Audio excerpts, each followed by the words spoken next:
You feel overwhelmed with social media, just too many of them, and just not even sure if it's really making a difference.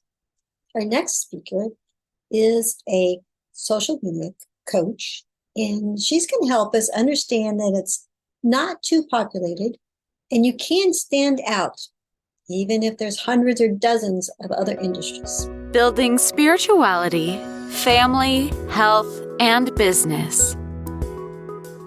This is The Giant Builders with Lois Wyant. All right, welcome, Giant Builders. I hope you're having a wonderful day. And I know I've said this before, but please click the links below and like us on social media. I've got everything down but TikTok. So don't look for me there. Okay. All right. So today's guest is Lindsay White. Hi, Lindsay. How are you? Hi, Lois. I'm good. How are you? Just great. Can you tell our listeners a little bit about what you do? Sure. So I am a social media manager and a coach. So I like to say that I can help from both ends of the spectrum in helping entrepreneurs create easy, consistent sales through social media. Great. All right. The social media thing is just overwhelming. It takes Yeah. up a lot of time. I don't know where to go with it. So what tips would you have for a business owner? Like, what should they really focus on? So I think the biggest thing that I stress to everybody is don't try to be everywhere. It's so easy when and I did this too. When I started my business, it was like, okay, sign up for all the social media accounts because you need to be everywhere, because you want to reach your audience, right? But the problem is people are spreading themselves too thin across multiple platforms and trying to keep up, and you're not able to put out valuable, really hard selling, helpful content to your audience when you're trying to put it everywhere and apply it to every different algorithm and make sure that it's formatted correctly to every platform.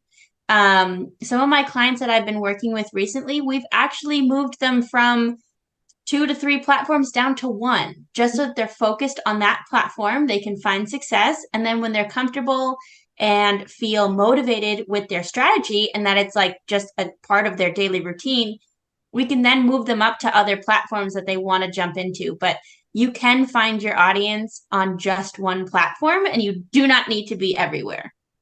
All right. So how do you define which platform your audience is at? That is a good question. So there's a couple different ways that you can do it. And it really depends on how niched down your ideal client is. For me, I'm more generic. I don't like to niche down to industries because it limits me as a social media manager. And for me, I really just target entrepreneurs that are more small to mid-size. And so I can really go on different platforms and get a feel for whether I am going to reach my ideal client or not through specific platforms. And some of it is trial and error. But if you are, say, more of a business that, for example, focuses on women entrepreneurs or Christian women entrepreneurs, you can definitely look into the demographics and see what kind of information you can pull on which platform is um, more able to have your audience. And so, again, a lot of it is really looking into what the platform can provide for you. So, for me, I think Facebook is really something that can appeal to everyone. I know everybody says Facebook is dying, but for business owners, it really is not. It's more on the personal side. Facebook has just been around for so long that people are excited in new platforms. They want to try out TikTok. They want to try out Threads. They want to try out like the Reels on Instagram. They want to do all these other fun things. Facebook has been the same for however many years it's been around because it's been around for a long time. But for business owners, there is so much out there in terms of groups and other businesses and just entrepreneurs to connect with that you really have quite an opportunity to connect with people. There is really a group out there for everybody. And as long as you can find the groups that appeal to your ideal client and you know that you'll find them in there, you're going to find success in there. And so I think it really depends, like I said, who your ideal client is and where you feel comfortable with too. Because wherever you feel comfortable with, you're going to show up better. If you don't like showing your face, if you don't like creating funny videos, you're not going to do good on TikTok. It's just not going to happen. And so if you make that your one platform and you're not good at it and you're not putting out content that you enjoy, you're not going to find success. So it's really a combination of finding a platform that you enjoy and looking to make sure that your ideal client is on there. But like I said, Facebook is really, really one that everybody can find anyone on. So that would be my recommendation to start. Okay, great. All right, but there's so many of my competition there. How do I get my business to stand out? That's a great question. So the first thing to do is be yourself. There's so many, and I can say it, there are tons of social media managers. Anyone with a phone or laptop and internet connection can become a social media manager. They can call themselves a social media manager. And so I'm well aware of this. There are so many, the industry is just flooded. And yet I don't think about that at all, really. It's not a worry in my day-to-day marketing because I know that I stand out as myself. A, my personality, but B, the way that I look at social media management. So there's different aspects that I pick out that I know are important that I don't really see a lot of other people talking about. So I'm making sure that I talk about those aspects and really making sure to emphasize and not hold back who I am. For example, I had a client last year or the year before, and she didn't love, well, I can't say she loved or didn't love, but swearing was part of her vocabulary. And so when I took over her content, when I asked her my typical questionnaire of like what you're like, and please send me some examples so I can write in her voice, that is what we came up with, and that is what I kept in her content because that's who she is. She didn't try to keep it very grammatically correct or business ethical or anything like that.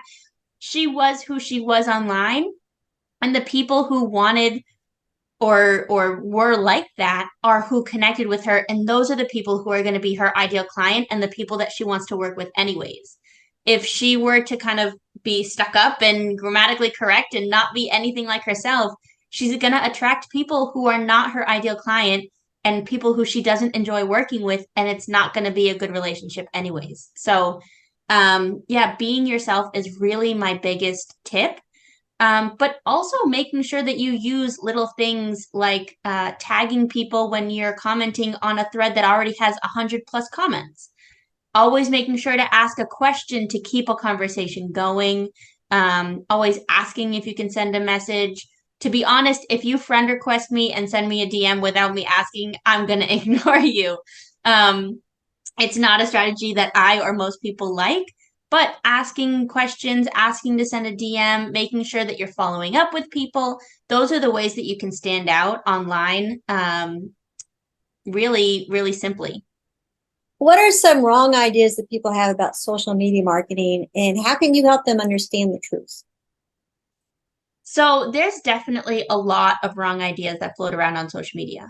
In fact, in my Facebook group, I have 2 months dedicated to going over social media myths because there's just so many out there that it's hard to know what's the truth and what's not. And for someone who is just a regular business owner or social media user, it's hard for you to know what's right and what's not. And so that's kind of why I share this kind of stuff because there's no other resources. But most of the time, like a lot of it has to do with trial and error. So the whole reason that a social media myth comes up is mainly because somebody had a post that did not get the reach that they wanted to. They are trying to find a reason as to why, and they are just assuming something. And so then it gets pushed out there. They say, hey, I had a post fail because of this. You should not do that again. And then it just spreads like wildfire. So some of the things that are like that is, for example, on Instagram, a lot of people say you only need to use 5 to 7 hashtags. I'm actually doing a test right now on that, and I normally use about 30 hashtags, which is the limit. and I'm pushing it down to just a few. And in the few weeks that I've done it, I have actually seen far less reach and engagement on my posts. And so for me, that's probably not the way that I'm going to go. For some people, yes, that does work and that's awesome. But that's the whole benefit of being able to test your content and look at the insights and see how things are performing, because you need to do tests for yourself. You shouldn't just take a blanket strategy that everybody says this has worked for me. Everything needs to be individualized. Let me think. Is there another myth that I can think about off the top of my head? Oh, I have one. Okay. Scheduling tools. Oh, A lot of people think scheduling tools will reduce the reach of your content. that's what I I've can tell heard. you what, That's what I've heard. yep, I can tell you as a social media manager of almost a decade with many clients, I would not be able to do my job without scheduling tools. It's impossible. And I do mix up. Sometimes I do manual posting and sometimes I use scheduling tools. And I can tell you right now, there is no difference. That does not affect your reach. The platforms themselves would not create their own scheduling tools if that was going to affect the reach, because then you wouldn't want to use them, right? There's a lot of evidence proving that that's false, but I guarantee, like I said, it was somebody who had a post that did not go well and they blamed it on the scheduling tool. Well, social media changes a lot. How do you keep up with the newest things that are happening on the different platforms? So that is definitely a tough one. And I can't say I have a great answer for the users and business owners like yourself, because it takes a lot. For me, it's my business. I have to keep up to date with all of these things to do that. And so my biggest advice would be find someone who is a valuable resource that you trust and follow what they say. For me, that's everybody in my Facebook group. I try to share as much as I possibly can to keep everyone educated, because there's a lot. Like as someone who's been in the world for a decade, I still am taking trainings. I still am doing research. I'm paying attention to the platforms. I follow certain pages of either the CEOs of the platforms or the actual platform accounts, so that I can stay updated with content that they are pushing out to update everybody else, as well as like news articles and just so much. There's so much content out there to really help educate you on the changes. However, it's a lot.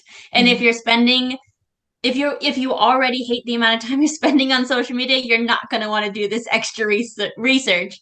So that's why I would suggest finding someone that you trust, that you could follow their advice and learn from them instead of having to do the actual research.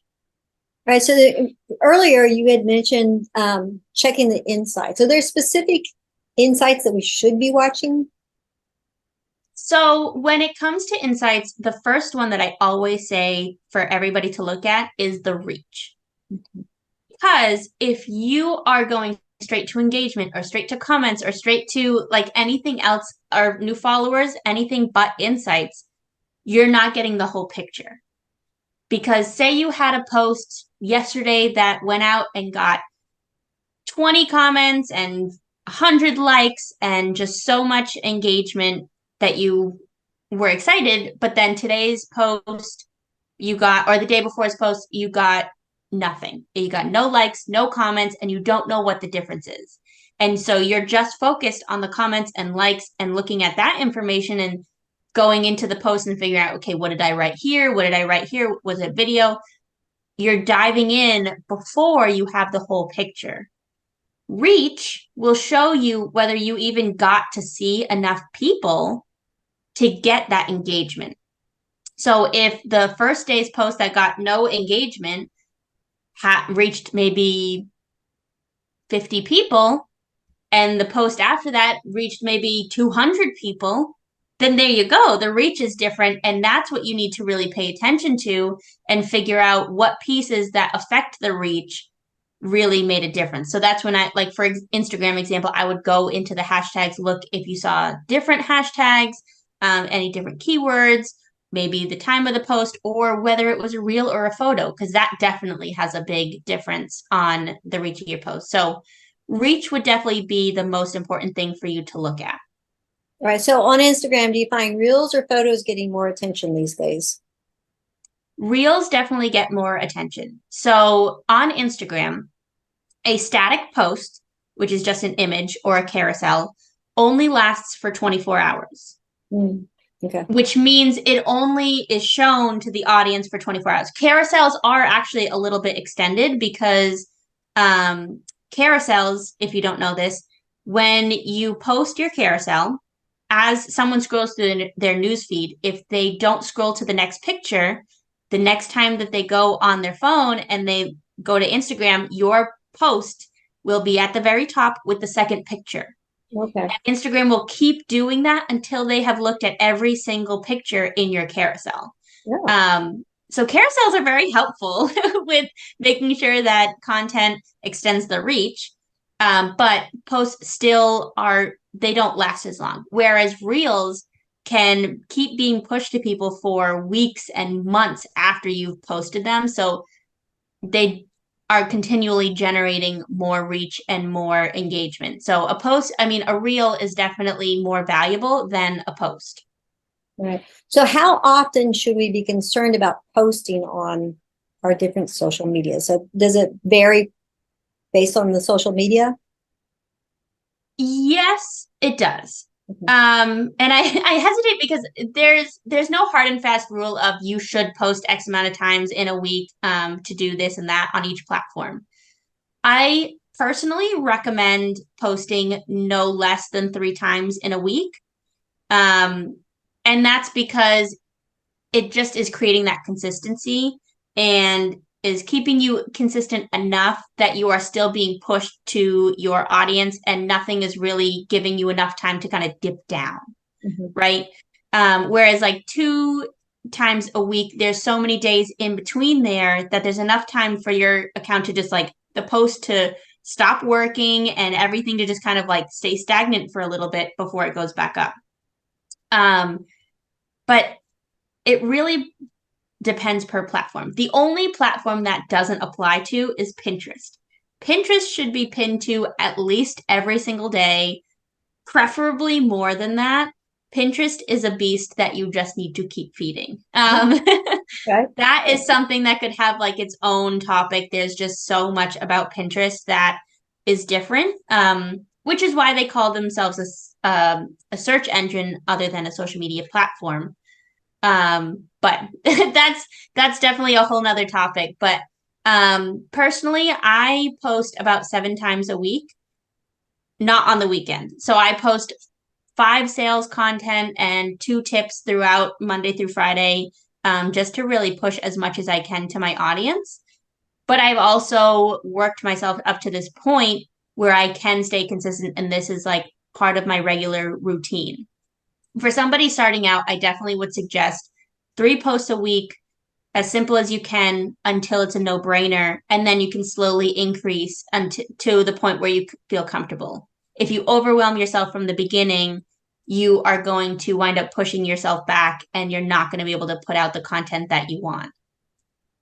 So, all right, where's the boundary between business and personal? So I think that's all what you're comfortable with.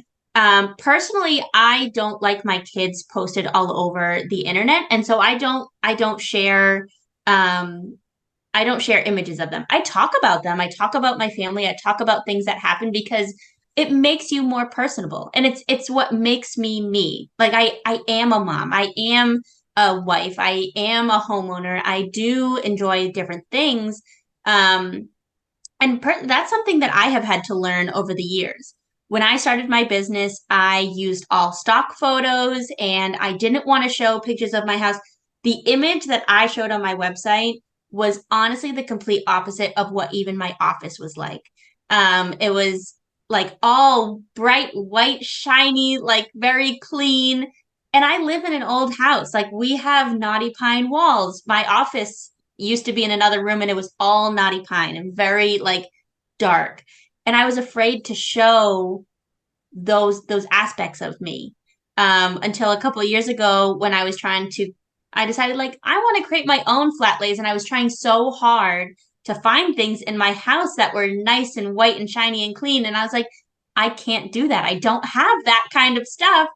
And I took things from my office and I grabbed I love antiques. So I've got antique cameras over here and antique sewing stuff. And I put it all together and I made my flat lays, and that was me. And I get compliments on my images now because they're not stock images. They're who I am. And so I guess what I'm saying is it depends on what you're comfortable with, but weave yourself in. That goes back to earlier in the conversation where I said, like, the way to stand out is being yourself. Is the same thing in your content. If you feel comfortable sharing images of your family, do that. Share anything that you can, because that makes you who you are. But to show that it's not necessary, I don't show images of my kids, and yet I still talk about my family life. I show pieces of myself, and I still get through who I am as a person through my content. Okay, great. All right. Wow, that was a lot of information. I feel like I was on speed dial. Any closing thoughts? Really just don't let social media take over who you are. Social media can just be a beast, really. It's hard to feel like you just need to keep feeding it and feeding it and feeding it. But really, the best thing to do is start off slow. Start off with what you can manage. Ask yourself, how many posts can I get out? Not how many posts do I want to? How many can I get out this week? Commit to that until a couple weeks when you feel like I've been doing this, I can do this, what can I upgrade to? And slowly work yourself up to a point that maybe you're posting more consistently, maybe you're posting daily, but stop wherever it feels good and you're seeing results. And that is really all that matters with social media. You don't need to overwhelm yourself to take yourself away from your business to feed the beast. Oh, great. All right, well, Lindsay, thank you so much. That was great information. I'm going to have your contact information below so people can reach out to you. And Giant Builders, hey, you know what? Put your questions below and I will forward them on to Lindsay and we'll share them with you so you can get your own answers. So thanks, Giant Builders. See you next time. Thank you for listening. This has been The Giant Builders with Lois Wyant.